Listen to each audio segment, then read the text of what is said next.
नमस्कार दोस्तों, genius Rajasthan YouTube channel में आपका हार्दिक स्वागत है। दोस्तों, आज हम पढ़ेंगे नेटवर्क एनालिसिस में PERT पार्ट और CPM मेथड के बारे में। दोस्तों, सिविल इंजीनियरिंग में SSC, गेट और JEN में इससे संबंधित 1-2 क्वेश्चन पूछे जाते हैं। तो दोस्तों, नेटवर्क एनालिसिस कहाँ से स्टार्ट हुई है, इसमें कौन कौन से मेथड काम में आते हैं और इसके लिए कौन कौन से टर्म इम्पोर्टेंट हैं, उसके बारे में आज अपन जानेंगे। दोस्तों, देखते हैं अपन सबसे पहले नेटवर्क टेक्निक के बारे में कि दोस्तों इसमें कुछ चार्ट बनते हैं। उन चार्ट का नाम, फर्स्ट जो चार्ट आता अपने पास दोस्तों, जैसे गांठ चार्ट आ जाएगा, फिर उसके बाद में बार चार्ट है, फिर उसके बाद में अपने पास मेलस्टोन चार्ट, और फिर उसके बाद में अपन पढ़ते हैं नेटवर्क टेक्निक। तो दोस्तों, सबसे पहले जो चार्ट बना था, मतलब सबसे पहले नेटवर्क टेक्निक से पहले जो सबसे पहले काम में जो लेते थे वह गांठ चार्ट लेते थे। फिर उसके बाद में अपन बार चार्ट का यूज किया गया था, मतलब उसमें कुछ इम्प्रूव हुआ था तो बार चार्ट आया था। फिर बार चार्ट के बाद में मिलस्टोन चार्ट आता है। फिर मिलस्टोन चार्ट के बाद में फिर अपन जो लेटेस्ट चल रहा है वह नेटवर्क टेक्निक, जिसमें CPM और PERT मेथड के बारे में अपन पढ़ते हैं। दोस्तों, सबसे पहले अपन देखते हैं कि गांठ चार्ट के बारे में। तो इसका जो डेवलप किया गया था वह हेनरी एल गांठ के द्वारा ये डेवलप किया गया था। दोस्तों, इसका जो यूज किया जाता है for purpose of production scheduling के लिए, जो प्रोडक्शन की जो शेड्यूलिंग जो होती है उसके लिए अपन गांठ चार्ट का प्रयोग करते हैं। फिर उसके बाद में आता है दोस्तों बार चार्ट। बार चार्ट, इसका जो यूज होता है, इसका जो यूज करते हैं अपन important tools in both the project production, एक तो अपन प्रोजेक्ट में भी करते हैं और दूसरा आ जाएगा अपने पास प्रोडक्शन शेड्यूलिंग में भी इसका यूज किया जाता है। दोस्तों, इसके लिए एक इम्पोर्टेंट है कि यहाँ पर ये इम्पोर्टेंट है कि नोट गिव्स, ये अपन को क्या करता है कि जो बार चार्ट होता है वह note gives information about critical activities और इंडिपेंडेंस एमोंग एक्टिविटीज़, मतलब ये जो क्रिटिकल एक्टिविटी होती है बार चार्ट, उसके बारे में अपन को कोई इन्फॉर्मेशन नहीं देता है। नेक्स्ट बात अपन दोस्तों करते हैं कि ये इम्पोर्टेंट है कि जो बार चार्ट होता है अपने पास, कि बार चार्ट होता है वह एक्टिविटी को ओरिएंटेड करता है, जबकि अपने पास मेलस्टोन जो चार्ट होता है वो दोस्तों इवेंट को ओरिएंटेड करता है। ये इम्पोर्टेंट है कि जो बार चार्ट होता है दोस्तों वह अपने पास एक्टिविटी को ओरिएंटेड करता है, और जबकि माइलस्टोन जो चार्ट होता है दोस्तों, ये अपने पास इवेंट को ओरिएंटेड करता है। फिर अपन दोस्तों बात करते हैं नेटवर्क कंस्ट्रक्शन की। तो नेटवर्क कंस्ट्रक्शन अपने पास क्या है दोस्तों, इसके बारे में देख लेते हैं कि a network is the graphical representation of the project. ये एक ग्राफिकल रिप्रेजेंटेशन है एक प्रोजेक्ट का, जिसमें क्या होता है activities arranged in a logical sequence और depicting all the inter relationship among them. ये क्या करता है कि जो कोई भी एक्टिविटीज होती हैं उस एक्टिविटी का एक ग्राफिकल रिप्रेजेंटेशन होता है, एक प्रोजेक्ट होता है, उसकी एक्टिविटी का ग्राफिकल रिप्रेजेंट होता है, और ये इस प्रकार से अरेंज किया जाता है कि एक लॉजिकल सीक्वेंस के रूप में होता है। फिर दोस्तों अपन बात करते हैं कि नेटवर्क में क्या क्या चीज़ें कंसिस्ट होती हैं। तो दोस्तों, नेटवर्क कंसिस्ट ऑफ, एक तो होती है अपने पास एक्टिविटी और दूसरी होती है अपने पास इवेंट। ये दोनों दोस्तों अपन को ध्यान रखना है।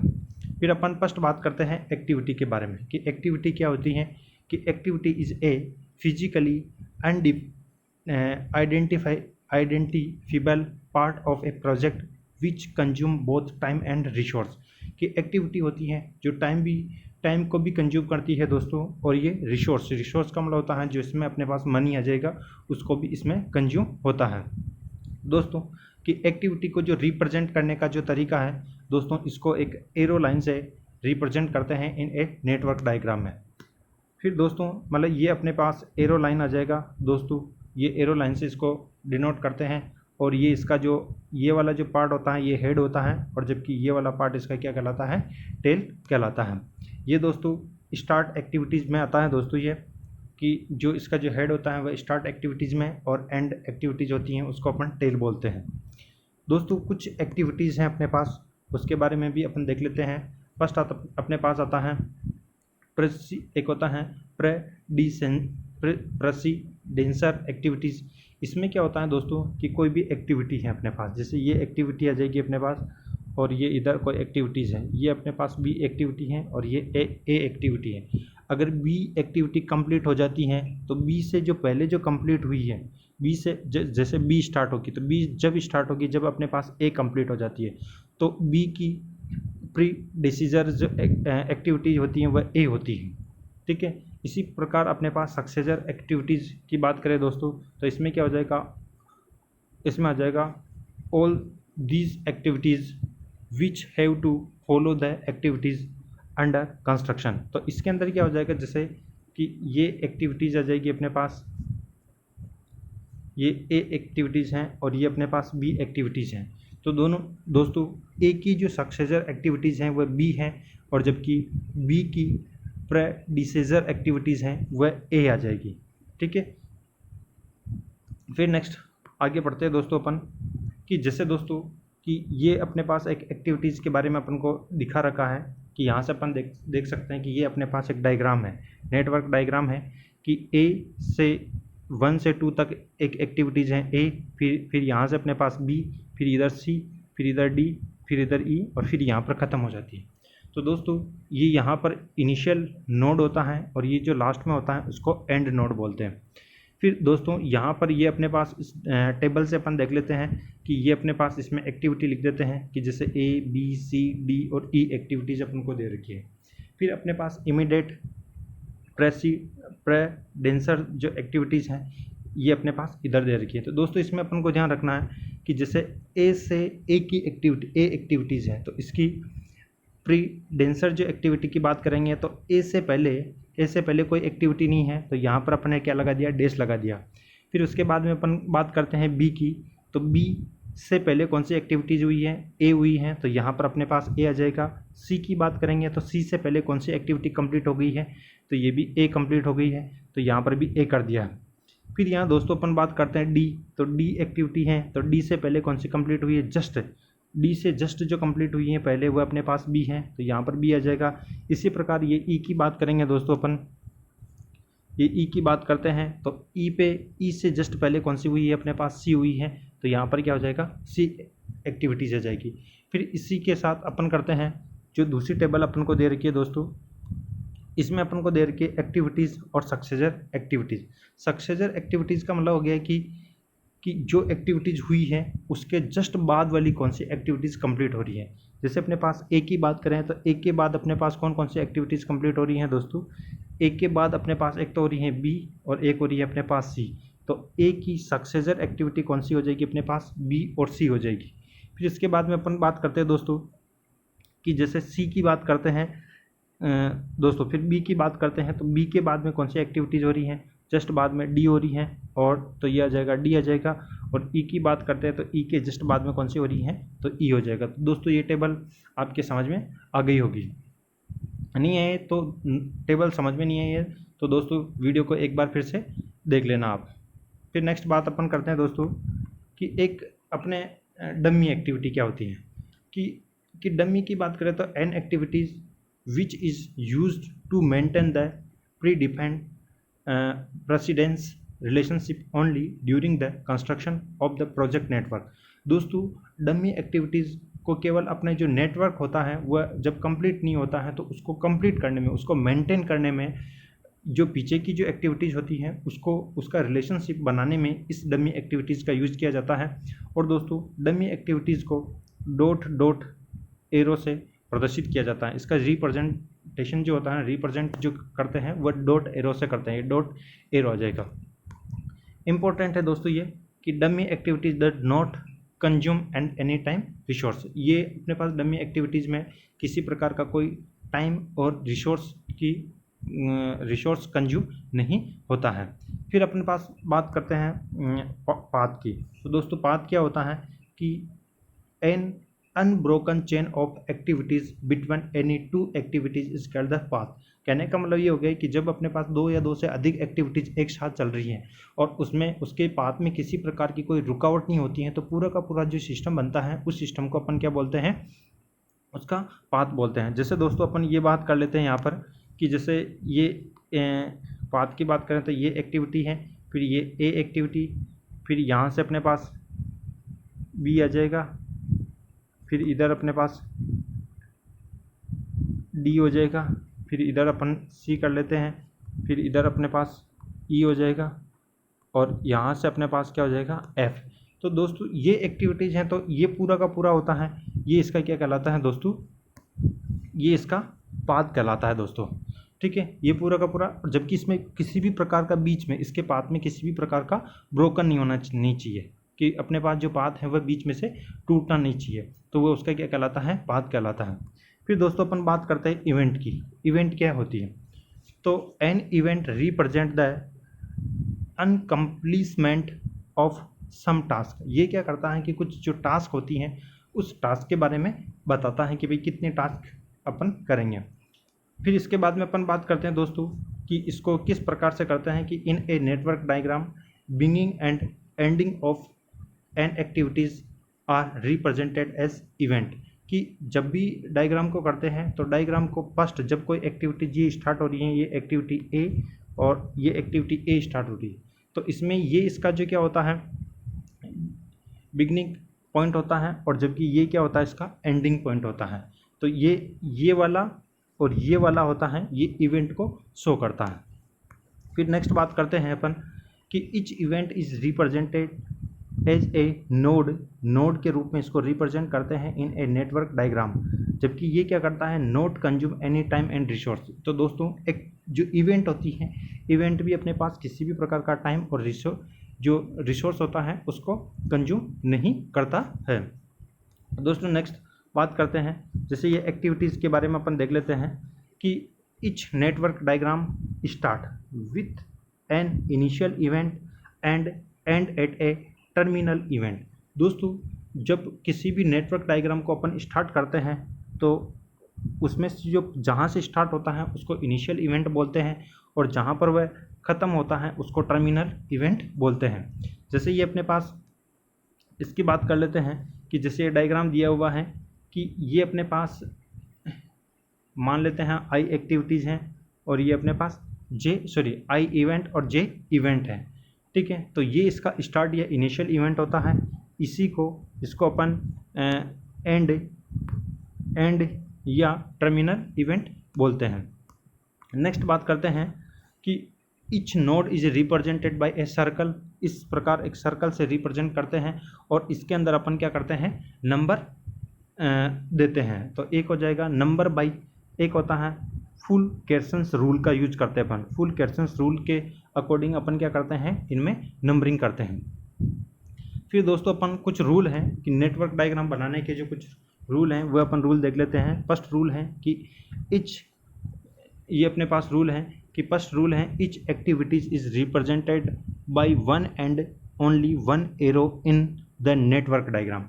कि किसी भी अगर अपन नेटवर्क डायग्राम के अंदर एक एक्टिविटीज़ को अपन क्या करेंगे केवल और केवल एक एरो से ही रिप्रेजेंट करेंगे। जैसे ये इस डायग्राम में अपन को दे रखा है कि जैसे ये एक्टिविटीज़ हैं ए, फिर अपने पास एक्टिविटीज़ बी आ गई, तो ये अपने पास क्या हो जाएगा सही है। जबकि क्योंकि इसमें क्या हो रहा है कि एक एक्टिविटीज़ को केवल एक एरो से ही रिप्रेजेंट कर रखा है। जबकि अगर इस तरीके से अपन कर देते हैं, इधर भी एरो लगा देते हैं और इधर भी एरो लगा देते हैं, ये ए हो जाएगा, इधर ए बी लगा देते हैं, तो ये अपने पास क्या है गलत है। तो अपन को ये वाला सही डायग्राम बन जाएगा इसका कि इसमें अपन क्या करेंगे कि each activity is represent by one and only one arrow in the network diagram में आ जाएगा। तो ये सही है, ये अपने पास क्या हो जाएगा गलत हो जाएगा। फिर सेकंड लॉ की अपन बात करें दोस्तों, सेकंड लॉ ये कहता है कि two activities can be identified by the same end event. कि कहने का मतलब ये हो गया है कि कोई भी एक्टिविटीज़ है तो उसका एंड या स्टार्टिंग जो पॉइंट है वह सेम हो सकता है, लेकिन उन दोनों का स्टार्टिंग और एंडिंग पॉइंट सेम नहीं हो सकता है। जैसे कहने का मतलब जैसे ये अपने पास एक्टिविटीज़ ये दे रखी है, ये वाला डायग्राम देखना, तो इसमें ए एक्टिविटी आ रही है, फिर ये यहाँ पर एक एक्टिविटी इधर निकल गई, एक एक्टिविटी ये निकल गई। तो कहने का मतलब जो ये यहाँ पर जो 2 नंबर दे रखा है, नंबर 2, यहाँ से 2 एक्टिविटीज़ निकल रही है, एक बी निकल रही है, एक सी निकल रही है। तो दोस्तों एक पॉइंट से दो एक्टिविटीज़ निकल सकती है। इस प्रकार की जब एक ही पॉइंट से दो एक्टिविटी बाहर निकलती हैं तो उसको कनकरेंट एक्टिविटीज़ बोलते हैं, ठीक है। और इसी प्रकार अगर ये मान लो कि जब एक पॉइंट में, जैसे ये पॉइंट अपन को दे रखा है और इस पॉइंट में अगर दो एक्टिविटी एक साथ मिल रही है तो उसको मर्ज, मतलब दोनों एक साथ मर्ज होती हैं तो उसको मर्ज एक्टिविटी बोलते हैं। तो ये दोनों दोस्त हैं दोस्तों, ये दोनों डायग्राम सही हैं। जबकि इसकी बात अपन करेंगे तो इसमें क्या हो गया कि ए और बी जो है इन दोनों का स्टार्टिंग पॉइंट और एंडिंग पॉइंट क्या है, सेम है, जबकि ऐसा नहीं होता है। तो ये अपने पास क्या हो जाएगा, गलत हो जाएगा। फिर दूसरी बात करते हैं अपन कि precedence relationship among all activities must be always maintain होनी चाहिए। कि इसके अंदर ये हो जाएगा कि जैसे पहले कौन सी एक्टिविटीज़ हुई है, उसके बाद में कौन सी एक्टिविटीज़ हुई है, तो उन एक्टिविटीज़ के अकॉर्डिंग ही अपन को डायग्राम बनाना है। ऐसा नहीं है कि एक एक्टिविटीज़ पहले हो गई है फिर उसके बाद में कुछ एक्टिविटीज़ हो रही है, फिर उसके बाद वाली एक्टिविटीज़ को अपन डायग्राम में पहले शो कर रहे हैं और बीच वाली को अपन बाद में कर रहे हैं, ऐसा नहीं होगा। फिर अपने पास रूल 4 की बात करें तो दोस्तों अपन ने डमी एक्टिविटी की बात की थी। डमी एक्टिविटी में क्या होता है, dummy activities can be use to maintain precedence relationship only when actual required. जब अपने पास डमी की जब जरूरत हो डायग्राम में है तो ही अपन को यूज करेंगे। और डमी का केवल इतना सा रोल होता है कि वह अपने पास नेटवर्क डायग्राम होता है, उसको वह मेंटेन करने में काम आता है, प्रेसिडेंस रिलेशनशिप बनाने में वह काम आता है। दूसरा ये इंपॉर्टेंट है कि their use should be minimised in the network. कम से कम अपन को डमी का यूज करना है। फिर पांचवा रूल आता है दोस्तों अपने पास कि अगर लूपिंग हो जाती है तो लूपिंग है तो उसको अपन अवॉइड कर देते हैं। जैसे ये यहाँ से स्टार्ट हुआ है, फिर ये इधर चल गया, फिर ये ऐसा हो जाता है। तो ये दोस्तों ये पूरा का पूरा अपने पास क्या हो जाता है, इस प्रकार ये एक लूप बन जाता है। तो ये लूप बन जाता है, तो इस प्रकार अगर लूप बनता है तो उसको अपन क्या कर देते हैं, अवॉइड कर देते हैं, उसको अपन नहीं लेते हैं। नेक्स्ट अपन बात करते हैं दोस्तों क्रिटिकल पाथ मेथड की, मतलब सीपीएम की बात करते हैं। तो सीपीएम क्या होता है दोस्तों, इसके बारे में देख लेते हैं कि इससे संबंधित क्वेश्चन आता है। दोस्तों ये किस पर डिपेंड होता है, बेस्ड ऑन डिटरमिनिस्टिक अप्रोच पर डिपेंड होता है।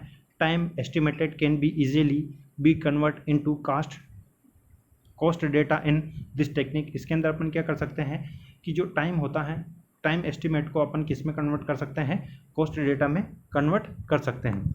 फिर दोस्तों आता है कि CPM is a activities oriented technique है। ये भी अपने पास क्या है कि सीपीएम मेथड जो है वह एक ओरिएंटेड टेक्निक मेथड है। जबकि अपन ने एक पढ़ा था कि बार चार्ट होता है वह भी अपने पास एक्टिविटी ओरिएंटेड मेथड है। और जबकि अपने पास माइलस्टोन के बारे में पढ़ा था तो वह इवेंट ओरिएंटेड मेथड है। फिर अपन बात करते हैं इसके अंदर कि cost is the most important criteria. इसके अंदर जो होता है अपने पास सीपीएम में कि क्रिटिकल पाथ मेथड की बात करेंगे तो इसमें क्या होता है कि कॉस्ट जो होती है, cost is the most important criteria होता है। और जो कि अपने पास क्या होता है, minimum is found corresponding to optimum time. अपन को क्या करना है कि एक ऑप्टिमम टाइम या मिनिमम टाइम के अंदर उस एक्टिविटीज़ को कंप्लीट, मतलब कोई भी कार्य अपन कर रहे हैं तो कम मिनिमम, मतलब अपन क्या करेंगे, कम से कम कॉस्ट, ठीक है, और कम से कम जो ऑप्टिमम जो टाइम होता है उस टाइम के अंदर उसके एक्टिविटीज़ को अपन को कंप्लीट करना होता है। फिर आता है दोस्तों कि there is only single time estimated for each activities. ये क्या होता है, एक सिंगल टाइम एस्टिमेटेड है फॉर, मतलब केवल एक एक्टिविटीज़ के लिए एक उसमें क्या होता है, सिंगल टाइम ही यूज में लिया जाता है। फिर दूसरा आता है कि इसके लिए अपन प्रोबेबिलिटी की बात करते हैं तो the probability of completion of activities in this estimated during is 100%। इसके अंदर अपन क्या करते हैं, प्रोबेबिलिटी 100% ली जाती है। सुटेबल क्या होता है, सुटेबल फॉर रिपीटेटिव जो टाइप का जो वर्क होता है उसके लिए अपन इसको यूज में लेते हैं। दोस्तों ये जो लाइन है ये बहुत इंपॉर्टेंट है, ये इंपॉर्टेंट है कि नॉर्मल डिस्ट्रीब्यूशन इज फॉलोड। कि मतलब सीपीएम जो मेथड होता है वह कौन से डिस्ट्रीब्यूशन को फॉलो करता है, तो वह नॉर्मल डिस्ट्रीब्यूशन को फॉलो करता है। फिर अपन बात करते हैं दोस्तों कि सीपीएम मेथड में जो एक्टिविटी की बात करते हैं अपन, तो दोस्तों ये एक्टिविटी आई है, ये एक्टिविटी आई है और ये एक्टिविटी जे है। फर्स्ट वाले को बोलते हैं ईएसटी का मतलब होता है अपने पास दोस्तों एयरलिस्ट स्टार्ट टाइम, ठीक है। अर्लीस्ट स्टार्ट जो टाइम होता है उसको EI से लिखते हैं, और यहाँ पर जो जब ये इधर से चलते हैं तो E लेंगे, इसको लेंगे अपन अर्लीस्ट स्टार्ट टाइम, और जब ये यहाँ पर ख़त्म होगा तो EFT का मतलब होता है अपने पास अर्लीस्ट फिनिश टाइम आ जाएगा, जिसको IJ से रिप्रेजेंट करेंगे। जब दोस्तों इधर से चलेंगे अपन, ये तो इधर से चल रहे थे तब थे, अब ये इधर से करेंगे तो इसको बोलते हैं लेटेस्ट फिनिश्ड, ये जो आ जाएगा लेटेस्ट फिनिश टाइम, और ये हो जाएगा अपने पास लेटेस्ट स्टार्टिंग टाइम आ जाएगा। दोस्तों इसके बारे में अपन देख लेते हैं कि इनके जो टाइम है कि अर्लीस्ट स्टार्ट जो टाइम होता है उसको EST से लिखते हैं। EST बराबर क्या होता है अपने पास EI के बराबर होता है। फिर आता है अर्लीस्ट फिनिश टाइम की बात करेंगे तो दोस्तों इसमें अपन क्या करेंगे, EI में ना इसका मतलब EJ बराबर हो जाएगा EI प्लस DIG का मतलब होता है एक्टिविटी टाइम, कि कहने का मतलब हो जाएगा कि A एक्टिविटी अपने पास 2 घंटे में होती हैं या 2 दिन में होती हैं, B एक्टिविटीज़ 5 दिन में होती हैं, तो वो एक्टिविटी का टाइम इसमें अपन जोड़ देते हैं। फिर अपन बात करते हैं कि दोस्तों इसको देख लेते हैं कि जो 4 नंबर में है अपने पास, इसको बोलते हैं लेटेस्ट फिनिश टाइम, जिसको LFT से लिखते हैं, जिसको JI से दोस्तों इसका ये है, ये JI है, मतलब LJ है। फिर आता है लेटेस्ट स्टार्टिंग टाइम होता है, उसको LST से लिखते हैं, और LST का जो मान होता है वह LJ माइनस DIJ के बराबर होता है, और DIJ अपने पास क्या होता है, एक्टिविटी टाइम होता है। दोस्तों ये टॉपिक आपके समझ में आया होगा। कल अपन CPM मेथड और PERT मेथड के बारे में डिटेल से पढ़ेंगे। धन्यवाद दोस्तों। वीडियो अच्छा लगा है तो शेयर करें,